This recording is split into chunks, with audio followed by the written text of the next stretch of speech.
안녕하세요, 시청자 여러분. 2026 북중미 월드컵 조별 분석 시리즈 계속 이어가겠습니다. 오늘은 C조와 D조입니다. C조에는 축구 황제의 나라 브라질이 있습니다. 그리고 2022년 카타르 월드컵에서 전 세계를 놀라게 했던 모로코가 있습니다. 거기에 28년 만에 돌아온 스코틀랜드와 52년 만에 돌아온 하이티까지. D조는 개최국 미국, 16년 만에 돌아온 파라과이, 지난 대회 16강 팀 호주, 그리고 다크호스로 꼽히는 튀르키예. 이 네 팀이 섞여 있습니다. 누가 올라가도 이상하지 않다는 혼전의 조입니다. 그리고 오늘 분석에서 가장 중요한 포인트가 있습니다.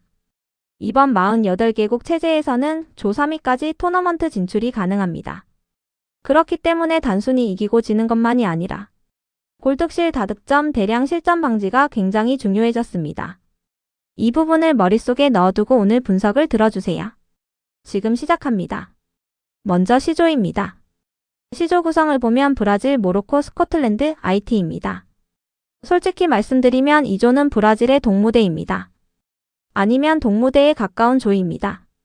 브라질이 1위를 차지하는 것은 거의 기정사실로 봐도 무방합니다. 그렇다면 진짜 경쟁은 모로코와 스코틀랜드 사이에서 2위 자리를 두고 벌어집니다. 브라질 분석입니다. 이번 브라질의 핵심 자원들을 보면 비니시우스, 하피냐, 기마랑이스. 이 세 이름만 봐도 전력이 얼마나 강한지 느껴집니다. 비니시우스는 지금 세계 최고의 윙어 중 한 명입니다. 레알 마드리드에서 챔피언스 리그를 들어 올린 선수죠. 스피드, 드리블, 결정력. 이 세 가지가 모두 세계 최고 수준입니다. 하피냐는 바르셀로나에서 이번 시즌 정말 좋은 활약을 보여줬습니다. 창의적인 패스와 슈팅, 그리고 대표팀에서 보여주는 리더십까지. 기마랑이스는 중원에서 경기 템포를 조율하는 선수입니다.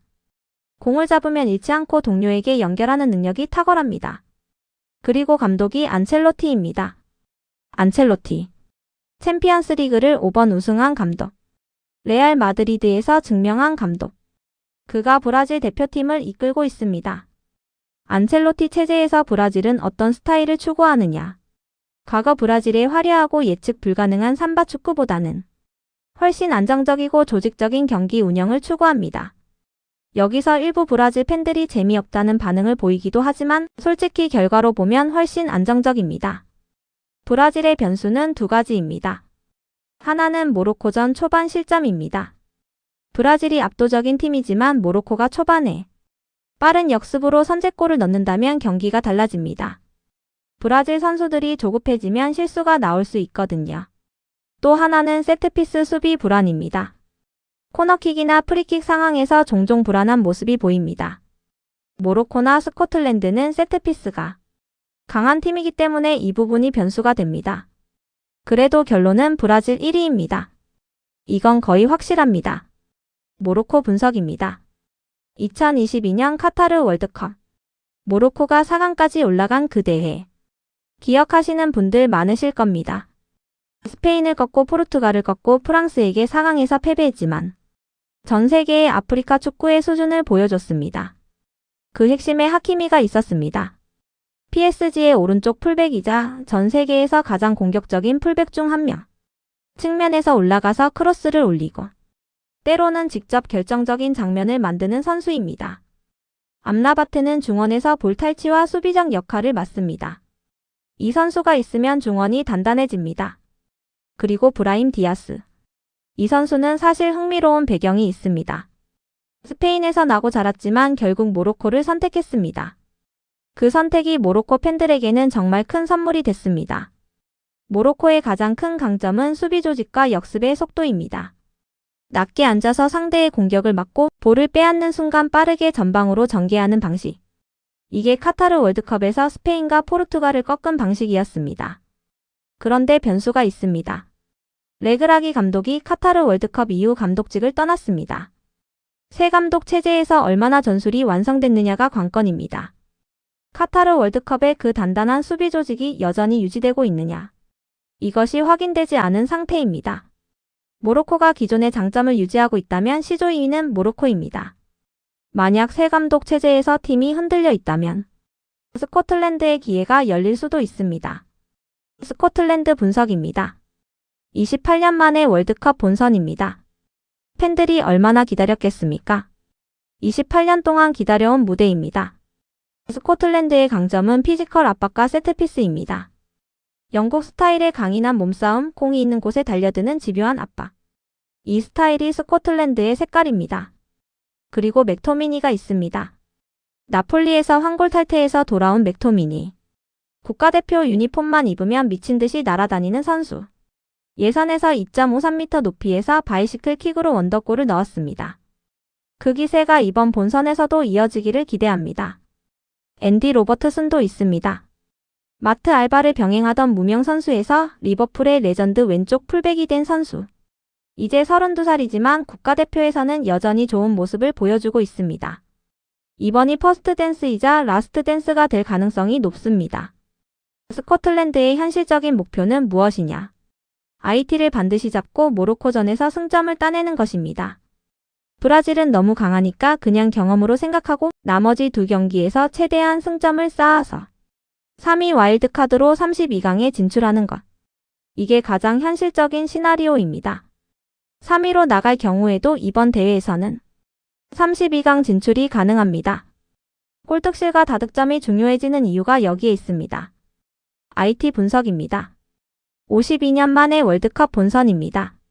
1974년 서독 월드컵 이후 처음입니다. IT가 어떤 나라인지 아시는 분들이라면 이 팀의 본선 진출이 얼마나 기적 같은 일인지를 이해하실 겁니다. 정치적, 사회적으로 극도로 불안정한 나라에서 국가대표팀이 월드컵 본선에 진출했습니다. 감독이 자국 땅을 밟지 못하고 해외에서 원격으로 팀을 운영해야 했던 그 상황에서 이루어낸 성과입니다. 전력적으로는 C조의 최약체입니다. 선더랜드의 마유라와 울버햄튼의 벨가르드 정도가 인상적인 선수들인데 이 둘을 제외하면 스쿼드의 수준이 많이 떨어집니다. IT의 현실적인 목표는 스코틀랜드전에서 뭔가를 건지는 것입니다. 낮게 앉아서 수비 블록을 만들고 역습 한 방을 노리는 방식. 브라질이나 모로코 상대로는 솔직히 어렵습니다. 그러나 스코틀랜드전에서 비기거나 이변을 만든다면 그 자체로 IT 역사에 남을 성과가 됩니다. C조에서 IT가 4위를 하는 것은 거의 확실합니다. 그러나 이 팀의 도전 자체를 무시해서는 안 됩니다. 52년을 기다려온 나라의 꿈이 담겨 있으니까요. C조 예상 순위와 토너먼트 경로를 정리하겠습니다. 정배라면 브라질 1위, 모로코 2위, 스코틀랜드 3위, IT 4위입니다. 그런데 토너먼트 경로를 보면 C조 팀들이 다음 단계에서도 편하지 않습니다. C조 1위는 32강에서 F조 2위를 만납니다. F조에 네덜란드, 일본 등이 있는데 2조에서 2위로 나오는 팀도 만만하지 않습니다. C조 2위는 32강에서 F조 1위를 만납니다. F조 1위는 네덜란드가 유력합니다. 네덜란드. 시작부터 쉽지 않은 대진입니다. 브라질은 어차피 이길 팀을 찾아가는 팀이라고 봐야 하겠지만 모로코 입장에서는 2위로 나가면 이미 네덜란드가 기다리고 있습니다. 쉽지 않은 여정이 예상됩니다. 이제 D조 분석입니다. D조가 이번 대회에서 가장 혼전으로 예상되는 조입니다. 누가 올라가도 이상하지 않은 말 그대로 예측 불가능한 조입니다. D조 구성은 미국, 파라과이, 호주, 튀르키예입니다. 미국 분석입니다. 개최국입니다. 공동 개최국이지만 미국에서 경기를 가장 많이 치르는 팀입니다. 홈 이점. 이건 분명히 큰 장점입니다. 미국 팬들은 자국 팀을 응원할 때 정말 열정적입니다. 그 응원이 선수들에게 에너지를 줄 수 있어요. 핵심 선수는 플리식과 맥케니입니다. 플리식은 현재 AC 밀란에서 활약하고 있는 미국 최고의 선수입니다. 드리블과 창의성이 미국 공격의 핵심입니다. 맥케니는 에너지와 활동량이 좋은 미드필더로 미국 중원의 핵심입니다. 그런데 미국의 가장 큰 변수는 포체티노 감독 체제입니다. 포체티노. 토트넘, PSG, 첼시 등에서 지도했던 감독입니다. 뛰어난 감독이지만 클럽팀에서의 성과가 국가대표팀에서 그대로 이어지느냐는 별개의 문제입니다. 국가대표팀은 클럽팀과 완전히 다른 환경입니다. 선수들과 함께할 수 있는 시간이 적고 다양한 클럽 출신 선수들을 하나의 팀으로 만들어야 합니다. 포체티노가 이 어려움을 극복했느냐? 아직 완전히 검증되지 않았습니다. 그리고 미국의 첫 경기 부담감이 있습니다. 개최국으로서 자국민 수십만 명이 지켜보는 앞에서 첫 경기를 치릅니다. 그 압박이 경기 초반 선수들을 경직되게 만들 수 있습니다. 첫 경기 파라과이전이 D조의 흐름을 결정할 가능성이 높습니다.